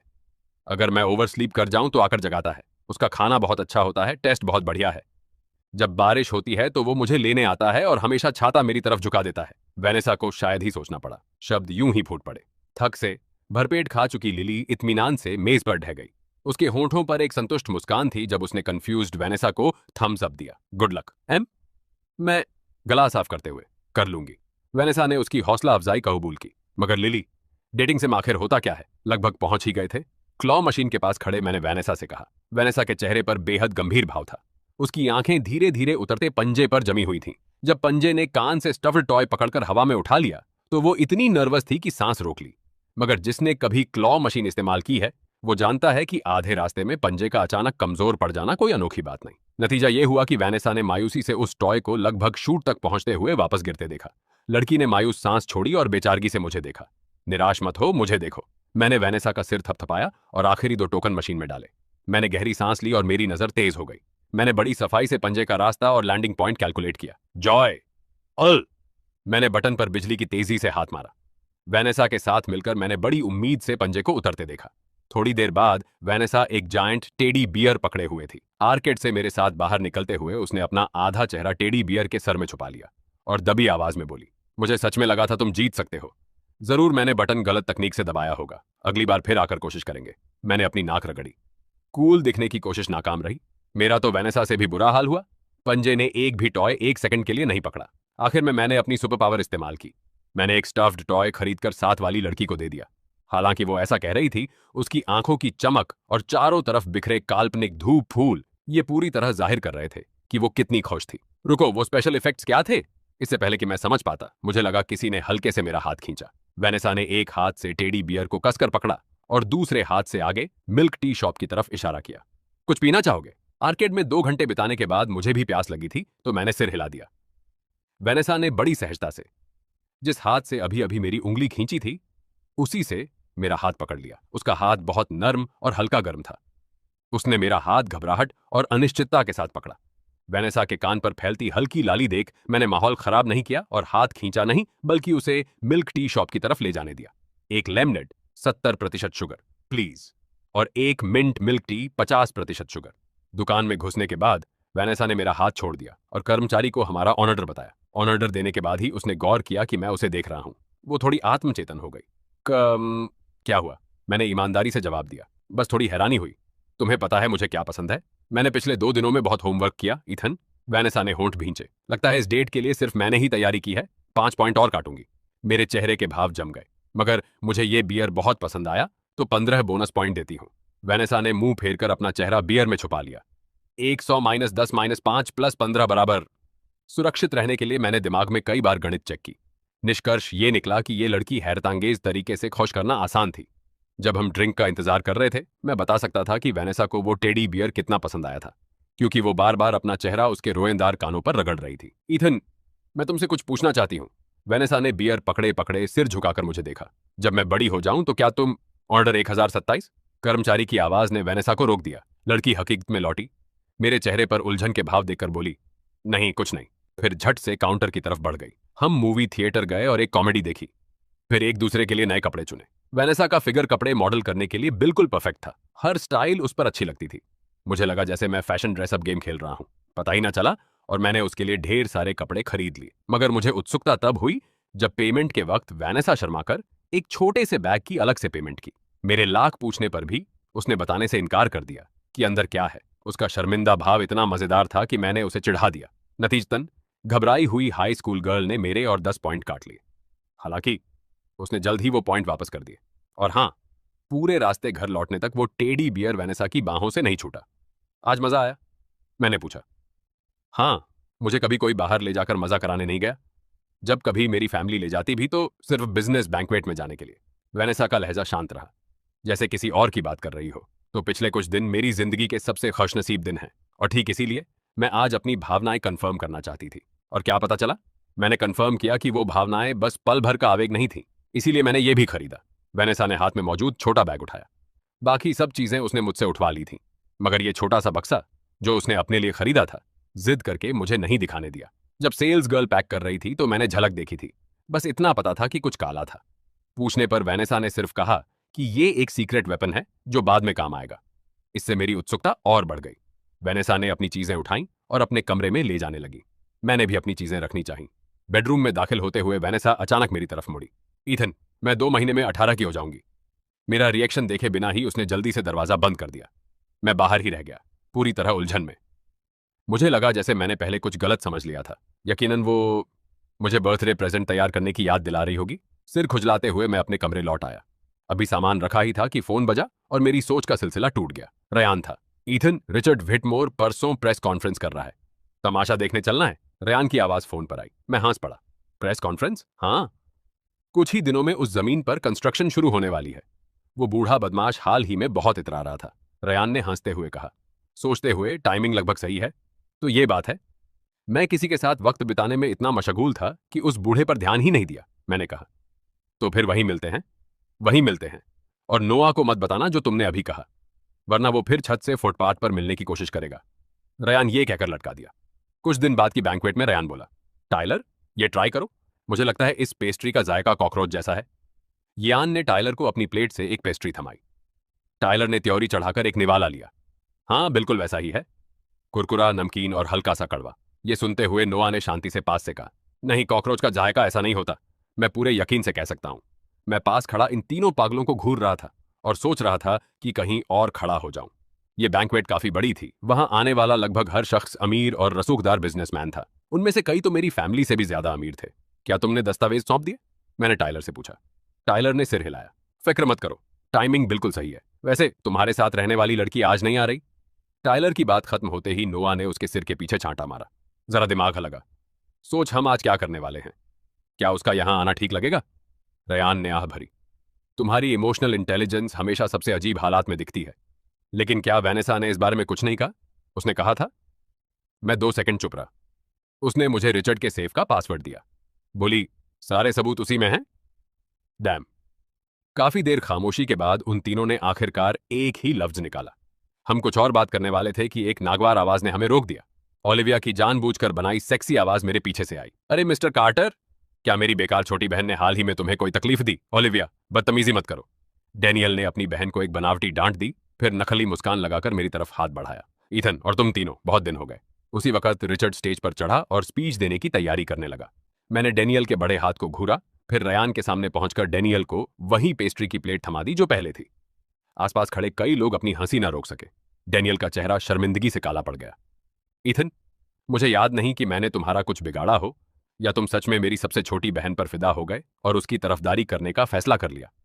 तो तुम्हें इस बात का एहसास है कि तुम्हारी फैमिली ने जो किया वो इतना बुरा था कि कोई उसके लिए खड़ा हो? मैंने टाइलर का दिया जूस का गिलास कबूल किया। थोड़ा सा प्रीव्यू दे देता हूं, आज काफी बड़ा शो होने वाला है। मैंने मुस्कुराकर डेनियल और ओलिविया की आंखों में देखा। क्या तुम ऑडियंस का हिस्सा बनोगे या कास्ट का? और अगले ही पल बैंक्वेट हॉल के दरवाजे जोर से खुले। लोगों का एक बड़ा ग्रुप अंदर घुस आया। भविष्य में व्हिटमोर ग्रुप जरूर। ईथन, रिचर्ड बड़े जोश से स्टेज से स्पीच दे रहा था। आधी बात पर अंदर घुसे ग्रुप ने उसे रोक दिया। आगे एक वर्दी में एक मिडिल एज आदमी था, पीछे वैसी ही वर्दी वाले कई अफसर और कई पुलिस ऑफिसर थे। साथ में बिजनेस सूट पहने कई लोग भी थे।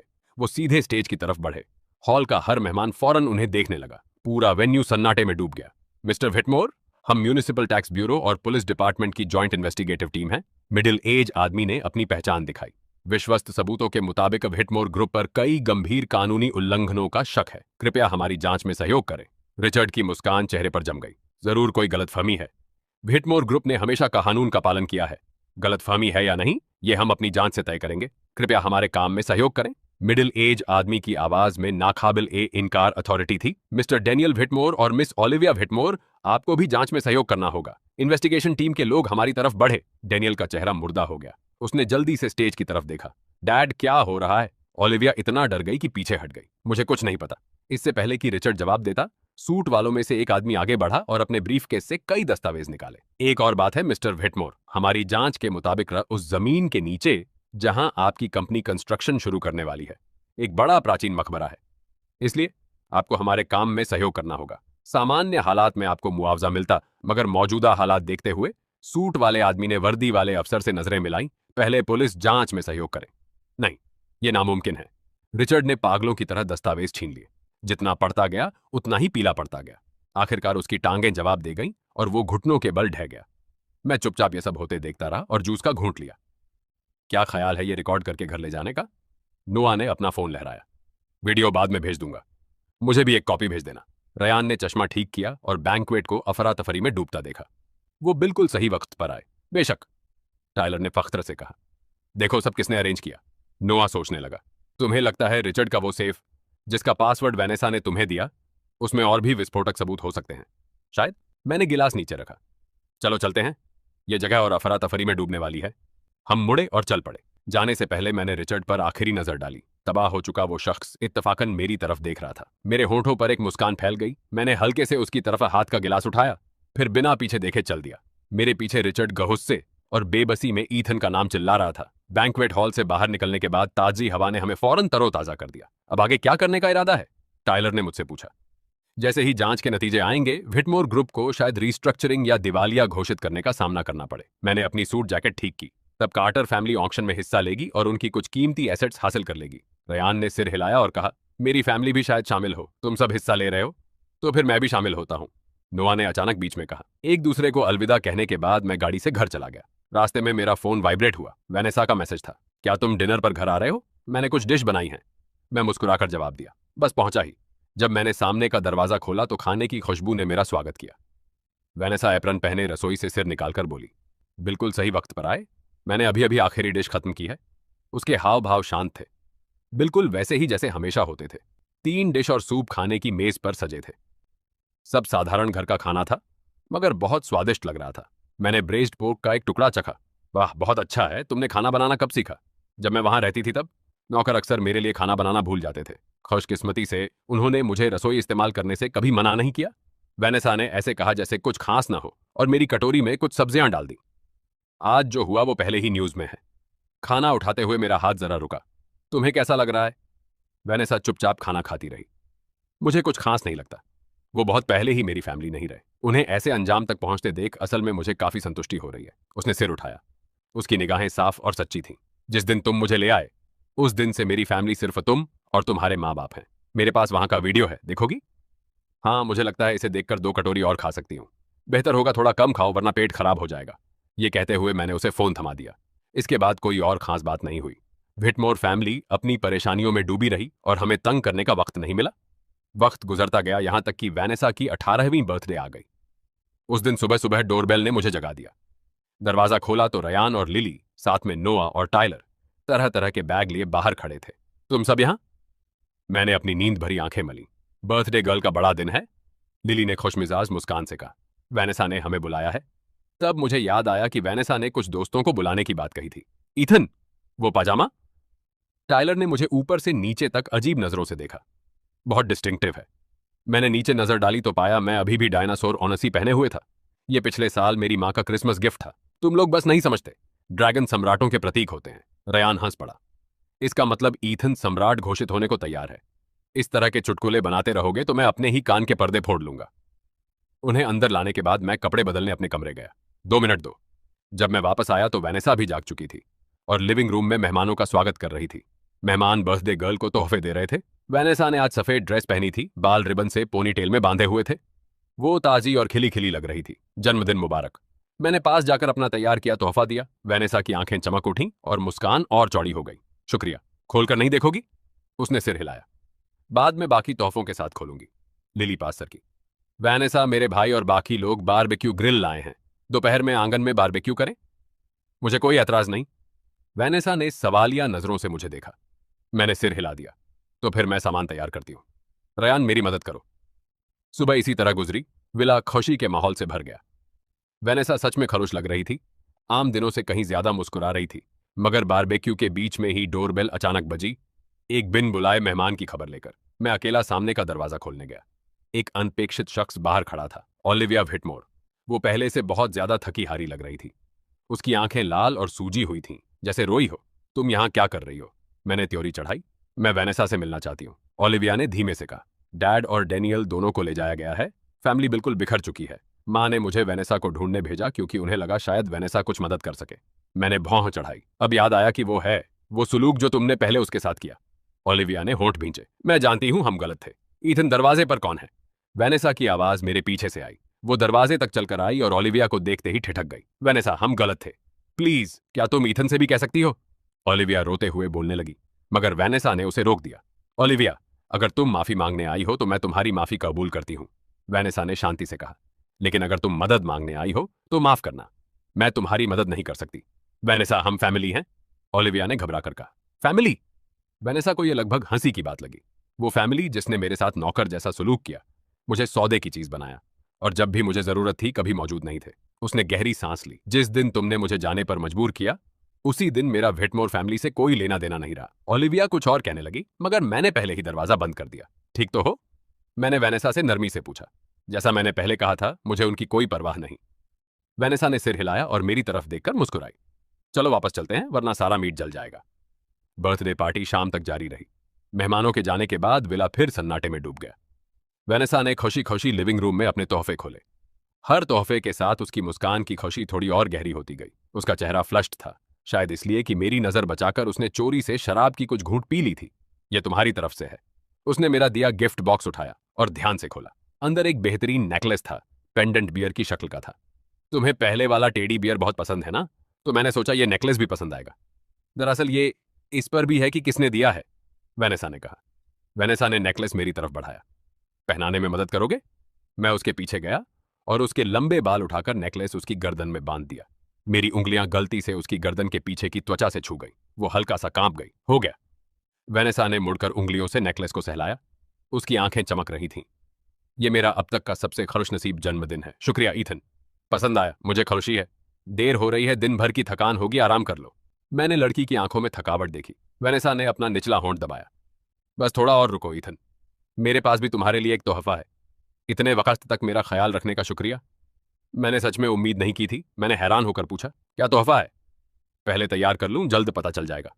इतना कहकर लड़की ने अपने सारे तोहफे समेटे और जल्दी से अपने कमरे की तरफ चली गई। इतना रहस्यमयी क्यों हो रही थी?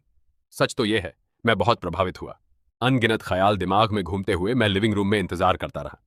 मगर 10 मिनट बीत गए और वेनेसा के नीचे आने का कोई संकेत नहीं था। कहीं उसे कुछ हो तो नहीं गया? आखिर उसने शराब पी रखी थी। मैंने हल्की सी त्योरी चढ़ाई और तेजी से वेनेसा के बेडरूम की तरफ गया। दस्तक देने के लिए हाथ उठाया। क्या तुम? मेरी बात खत्म होने से पहले और मेरा हाथ दरवाजे पर पड़ने से पहले ही कसकर बंद बेडरूम का दरवाजा अचानक खुला। एक पतली बांह ने हैरतअंगेज ताकत से मुझे रिएक्ट करने से पहले ही खींचकर कमरे में डाल दिया। फिर मुझे बिस्तर पर पटक दिया गया। मैं छत को ताकता रहा। एक पल के लिए दिमाग सुन्न हो गया। अभी क्या हुआ? ईथन, एक बार गलती से मैंने तुम्हारा फोटो कलेक्शन देख लिया था।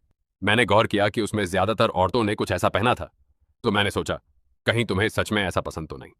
वेनेसा की खतरनाक ढंग से सेक्सी आवाज बिस्तर के पास से आई। इतना कहना ही किसी गुनाह की कबूलियत देने के लिए काफी था। मेरे उठने से पहले ही वो मुझ पर चढ़ गई। उसने मेरी दोनों कलाइयां पकड़कर मेरे सिर के पास दबोच ली। उसका चेहरा अभी भी गहरा लाल। मैं नहीं बता सकता था शराब से या शर्म से। उसकी कही बात सुनने के बाद मेरी नजर बेख्तियार नीचे गई। वेनेसा के घुटने बिस्तर पर मेरी कमर के दोनों तरफ जमे हुए थे। उसकी लंबी टांगें काले रेशम की पतली स्टॉकिंग्स में लिपटी हुई थीं, जिससे नजरें हटाना लगभग नामुमकिन हो रहा था। तुम नशे में हो? मैंने नजरें बचाने की कोशिश की, मगर आधे सेकंड से भी कम में हार मान ली और बिना पलक झपकाए घूरने लगा। मैं पूरी तरह होश में हूं, हिम्मत जुटाने के लिए बस थोड़ी सी पी थी। ईथन, तुम्हें याद है उस रात तुमने मुझसे क्या कहा था? वेनेसा ने पूछा। मैं फौरन समझ नहीं पाया। क्या? तुमने कहा था मुझे बालिग होने तक इंतजार करना होगा। वेनेसा ने सिर हिलाया और हल्का सा नीचे झुक गई। हमारे चेहरों के बीच बस कुछ इंच रह गए। मैंने वेनेसा की धुंधली आंखों में एक नई आक्रामकता देखी। अब वो कानूनी तौर पर बालिग थी। वेनेसा ने धीरे धीरे अपनी जीभ होंठों पर फिराई और मेरे कान के पास झुककर बोली, ईथन, आज मैं 18 की हो गई। अगली सुबह वाइब्रेट होते फोन ने मुझे जगा दिया। वक्त देखा तो लगभग दोपहर होने को थी। खुशकिस्मती से आज कोई प्लान नहीं था। यही सोचते हुए मैंने ध्यान से अपनी बांह वेनेसा के आगोश से निकाली और चुपके से दालान में जाकर कॉल उठाया। क्या हुआ मां? मैंने पूछा। ग्रेस ने जवाब दिया, बाहर आकर यह सामान उठाने में मदद करो। तुम्हारे पिता ऑफिस गए हैं और मैं अकेले सब नहीं उठा सकती। क्या सामान? मैंने सीढ़ियां उतरते हुए पूछा। ग्रेस ने जवाब दिया, वेनेसा के लिए मैंने जो जन्मदिन के तोहफे तैयार किए थे। कल तुम जवान लोगों का दिन था, आज हमारी बारी उसे तोहफे देने की। मां को 7-8 बैग उठाने में मदद करने के बाद ग्रेस ने पूछा, वेनेसा कहाँ है? कल बहुत थक गई थी, अभी आराम कर रही है। मैंने अपने भावों को सामान्य रखने की कोशिश की। यह सुनते ही ग्रेस ने त्योरी चढ़ाकर मुझे गौर से देखा। जब उसकी नजर आखिरकार मेरी गर्दन पर रुकी तो उसके चेहरे पर एक समझदार मुस्कान आ गई। आज सुबह आईना नहीं देखा ना? उसने अपने फोन का कैमरा खोलकर मेरी गर्दन पर पड़े जाहिर लाल निशान दिखा दिए। इधर बेडरूम के अंदर सुबह की धूप पर्दों की दरार से फिसलकर लकड़ी के फर्श पर गर्म सुनहरी धब्बे बिछा रही थी। वेनेसा जब जागी तो उसके बगल की जगह खाली थी। उसने आंखें मली और उठ बैठी। कंबल उसके कंधे से सरक गया। हंसली के पास लाल निशान दिखने लगे। नीचे से हल्की हल्की आवाजें आ रही थीं। फ्रेश होकर उसने आरामदेह कपड़े पहने और नीचे गई। देखा ग्रेस कॉफी टेबल पर कई गिफ्ट बॉक्स सजा रही हैं। Mrs quarter. वेनेसा हैरान दिखी। ग्रेस ने सिर उठाकर गर्म मुस्कान दी। जाग गई, इधर आओ। ये सब तुम्हारे लिए जन्मदिन के तोहफे हैं। कल के तोहफे ईथन और तुम्हारे दोस्तों की तरफ से थे, आज के मिस्टर कार्टर और मेरी तरफ से। वेनेसा ने पास जाकर सोफे पर बैठ गई। ग्रेस ने सहजता से उसका हाथ थाम लिया और प्यार से उसे निहारा। उसने वेनेसा की गर्दन पर वैसे ही निशान देखे जैसे उसके बेटे की गर्दन पर थे, मगर कुछ नहीं कहा। बस नरमी से पूछा, यहां रहने की आदत हो गई? जी, फिर भी ये सब सपने जैसा लगता है, वेनेसा ने धीरे से कहा। कभी कभी सुबह उठती हूं तो लगता है अभी भी व्हिटमोर हाउस के उस छोटे से कमरे में हूं। ग्रेस ने प्यार से उसके हाथ की पीठ थपथपाई। फिक्र मत करो, ईथन कभी कभी बेपरवाह लगता है, लेकिन वो चीजों को किसी से ज्यादा गंभीरता से लेता है। जब वो तुम्हें घर लाया है तो जरूर तुम्हारी जिम्मेदारी लेगा। वेनेसा का चेहरा हल्का गर्म हुआ और उसने सिर झुका लिया। मुझे मालूम है। अच्छा। ग्रेस ने मुस्कुराकर एक गिफ्ट बॉक्स खोला। अंदर जेड ज्वेलरी का पूरा सेट था। मेरी मां ने मेरी शादी पर यह मुझे दिया था, अब मैं तुम्हें दे रही हूं। यह तो बहुत कीमती है, ले लो। किसी आपत्ति की गुंजाइश छोड़े बिना ग्रेस ने जेड नेकलेस उसकी गर्दन में डाल दिया, फिर संतुष्ट होकर सिर हिलाया। बहुत खूबसूरत लग रही है। आखिर यह तुम्हें मिलना ही था। वेनेसा ठिठक गई। ग्रेस की मुस्कान के पीछे का मतलब समझते ही उसका चेहरा फौरन लाल हो गया। ब्रेकफास्ट तैयार है। मैं रसोई से निकलकर उन्हें बुलाने लगा। कई साल बाद शादी का वेन्यू मेहमानों से खचाखच भरा था। दोनों फैमिली के रिश्तेदार और दोस्त, बिजनेस पार्टनर और ढेर सारे लोग जो सिर्फ तमाशा देखने आए थे सीटों पर बैठे थे। रयान बेस्ट मैन था और चोरी चुपके अपनी जरूरत से ज्यादा टाइट बोटाई ठीक कर रहा था। बुदबुदाया, ये किसने डिजाइन किया? फांसी का फंदा लगती है, बहुत स्टाइलिश है। नोआ और टाइलर अगली कतार में बैठे थे। टाइलर ने रिकॉर्ड करने के लिए फोन उठा रखा था। नोआ ने फौरन उसका हाथ नीचे दबा दिया। क्या लाइव स्ट्रीम कर रहे हो? तमीज से पेश आओ। ग्रुप में भेजने के लिए रिकॉर्ड कर रहा हूं, लिली ने कहा था। फिर ना कहते। जरा इस तरफ एंगल करो, ध्यान रखना उसकी मां भी फ्रेम में आए। लिली ब्राइड्समेड के तौर पर स्टेज के पास खड़ी थी। उसकी आंखें भीगी हुई थीं, टिश्यू पकड़े बार बार सूं सूं कर रही थी। टाइलर ने उसे देखा। ये क्यों रो रही है? नोआ ने शांति से जवाब दिया। जिस कपल को ये शिप करती थी आखिरकार उनकी शादी हो गई, तुम भी रोते। म्यूजिक बजने लगा। सामने के बंद दरवाजे धीरे धीरे खुले। वेनेसा सफेद वेडिंग गाउन पहने दरवाजे पर खड़ी थी। वेल ने हल्के से उसके सिर को ढांप रखा था। वो किसकी बांह पकड़े थी? किसी की नहीं। वो वहां अकेली खड़ी थी, स्टेज पर मुझे देखती हुई, होंठों पर हल्की मुस्कान लिए। मेहमानों में से कोई फुसफुसाया, दुल्हन अकेली क्यों है?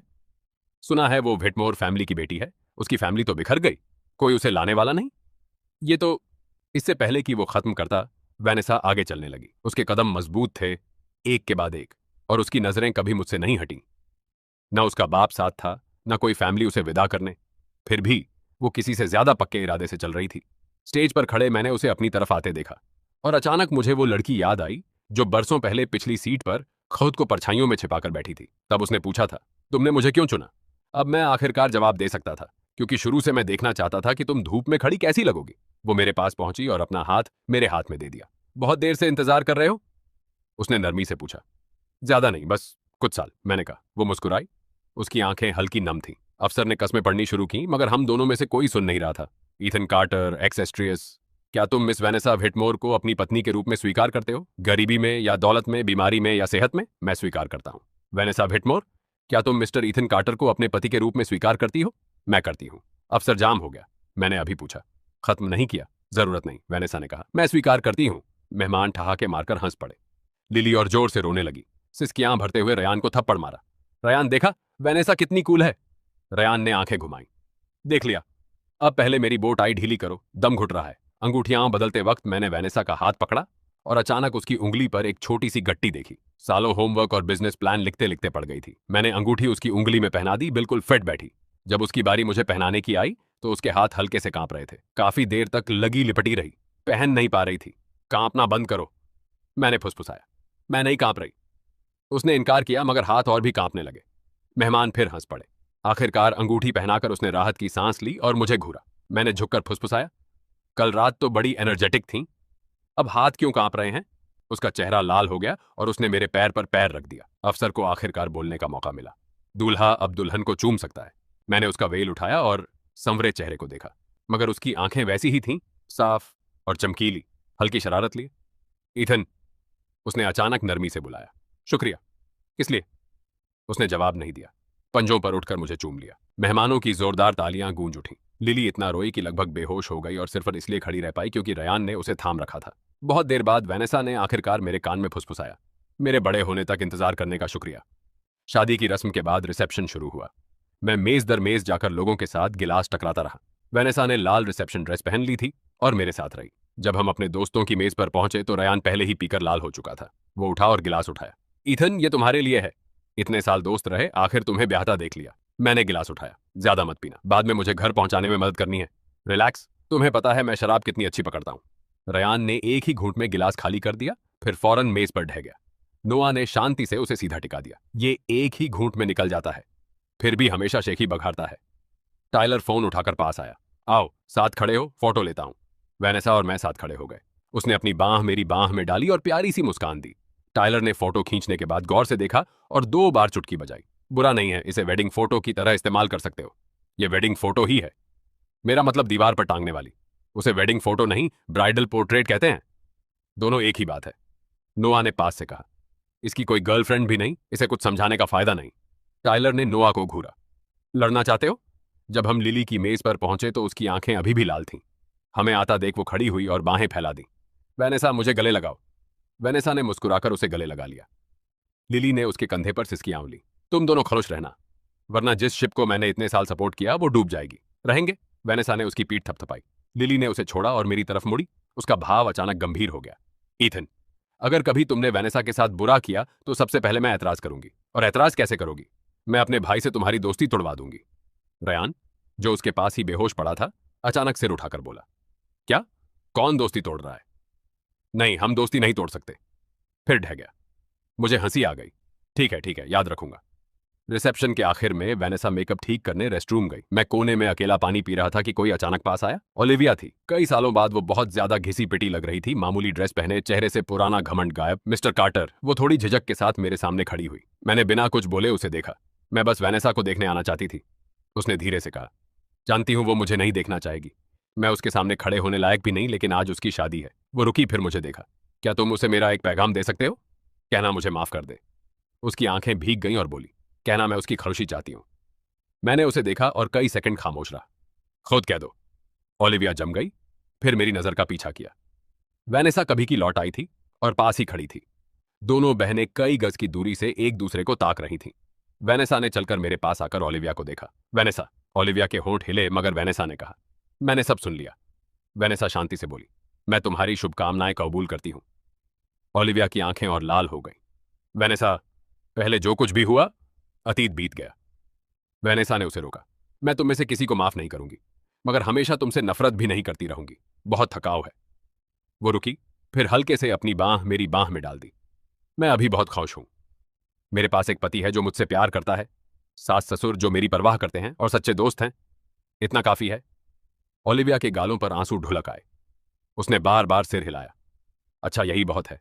वो मुड़कर जाने लगी। कई कदम चलकर उसने आखिरी बार वेनेसा की तरफ देखा, फिर भीड़ में गायब हो गई।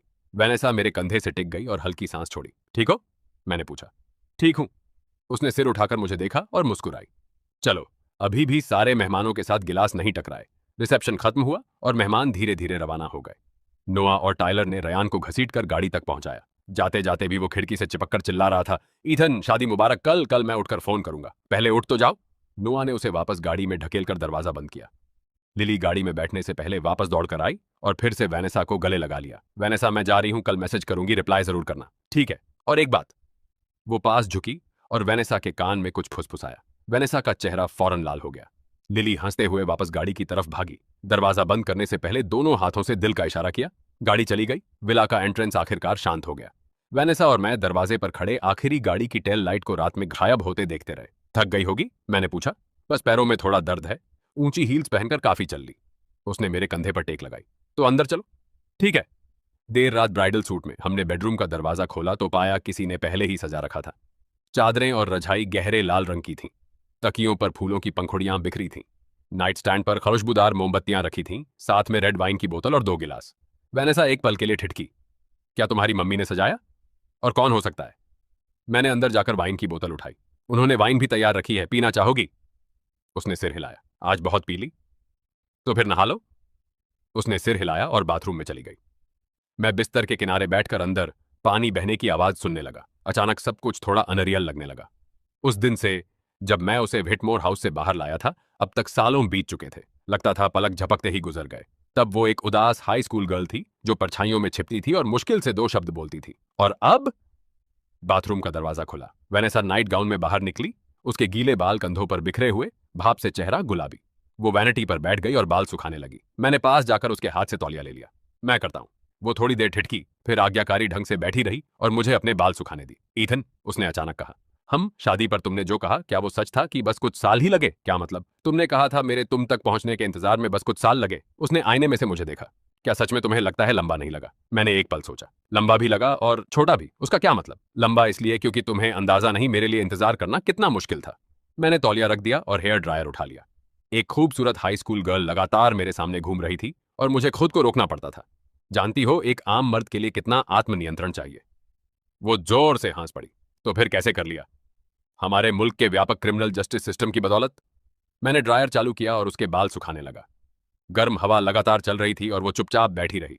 कभी कभी आईने में से मुझे देख लेती। जब उसके बाल लगभग सूख गए तो मैंने ड्रायर बंद किया और उसके कानों के पीछे बाल टिका दी। उसने आईने में से मुझे देखा। उसकी आंखें चमक रही थीं। ईथन, मेरा इंतजार करने का शुक्रिया। मैंने सिर झुकाकर उसके सिर के ऊपर किस किया। तुम्हारा स्वागत है। वो मेरी तरफ मुड़ी और दोनों बाहें मेरी कमर में लपेट दी। तो अब? उसने सिर उठाया। आंखों में हल्की शरारत थी।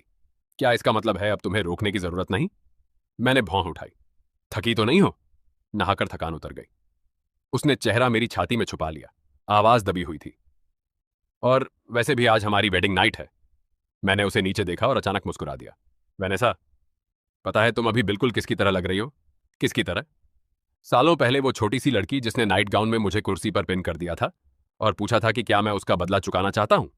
उसका जिस्म सख्त हो गया और चेहरा फौरन लाल हो गया। तुम्हें अब भी याद है? बेशक। मैं झुका और उसके कान के पास गया। तब मैं भाग गया था और अब?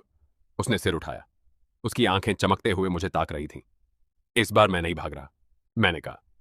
वो मुस्कुराई और दोनों बाहें मेरी गर्दन में डालकर मुझे नीचे खींच लिया। नाइट स्टैंड पर मोमबत्ती हल्के हल्के टिमटिमाई। बाहर चांदनी बिल्कुल सही थी और रात अभी जवान थी। ये एंडिंग थोड़ी जल्दी में लिखी लगी। राइटर को और लिखना चाहिए। खैर, मुझे आदत है। ओरिजिनल वेडिंग सीन तो बस एक एलिप्सिस था। बाकी मैंने खुद एपिलॉग की तरह लिखा, उस रिबन के बारे में। शादी के एक दिन बाद वेनेसा अलमारी संवार रही थी कि अचानक बोली, ईथन, इधर आओ जरा। मैंने जाकर देखा तो उसके हाथ में पुराना रिबन था, वही जो पहली डेट पर शॉपिंग के बाद ड्रेस के चारों तरफ बंधा था। क्या है? देखो। उसने रिबन खोला और छोटे छोटे लफ्जों की एक लाइन की तरफ इशारा किया। मैंने झुककर देखा। काले मार्कर से लिखा था, भविष्य की मिसेज कार्टर के लिए। मैं ठिठक गया।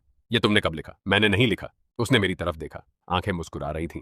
तुमने उस दिन लिखा था, याद नहीं? मैंने अपनी यादों को टटोला और अचानक ध्यान आया कि शॉपिंग खत्म होने के बाद सेल्स गर्ल ने ड्रेस तह करके बैग में रखी और रिबन बांधा। मैंने सच में वो बैग लेकर रिबन पर कुछ लिखा था। मुझे लगा था तुमने नहीं देखा। मैंने अपनी नाक रगड़ी। मैंने देखा था। उसने ध्यान से रिबन तह करके डिब्बे में वापस रख दिया। उस रात जब अपने रूम में वापस गई तो देर तक इसे घूरती रही। तो फिर कुछ बोला क्यों नहीं? क्या बोलती? उसने सिर उठाया। आंखें चमक रही थीं। ईथन, क्या तुम मुझसे शादी करने का इरादा रखते हो? कहीं तुम कहते ये सिर्फ मजाक था? मैं तब भी सीरियस था, मुझे पता है। वो चलकर मेरे पास आई और गले लग गई। इसीलिए मैंने इंतजार किया। किसका इंतजार? उस दिन का जब तुम सच में मुझसे शादी करोगे। मैंने उसकी तरफ देखा। अचानक भावुक हो उठा। ये लड़की शुरू से सब कुछ देख चुकी थी और हर डिटेल याद थी। उसने बस कभी कुछ कहा नहीं। वैनेसा, मैंने बुलाया। हम जानती हो तुम कभी कभी बहुत डरावनी हो सकती हो। उसने पलक झपकाई। क्यों? क्योंकि तुम बहुत ज्यादा सब्र कर सकती हो, सालों तक अपने प्यार को छुपा सकती हो और सालों तक किसी चीज की चाहत को भी छुपा सकती हो। बीमार हो जाने का डर नहीं लगता? उसने गंभीरता से सोचा। मगर देखो मेरे सब्र का नतीजा क्या निकला। उसने सिर उठाकर मुस्कुराया। तुम मिल गए। मैं थोड़ी देर के लिए जाम हो गया, फिर हंस पड़ा। अच्छा, तुम शब्दों की बहुत अच्छी जानकार हो। बोनस चैप्टर 2, येली का कपल वॉचिंग डायरी, लिली का निजी नोट। तारीख, शादी का दिन। आज की एंट्री, वेनेसा और ईथन की शादी हो गई। मैं रस्म में बच्चे की तरह रोई।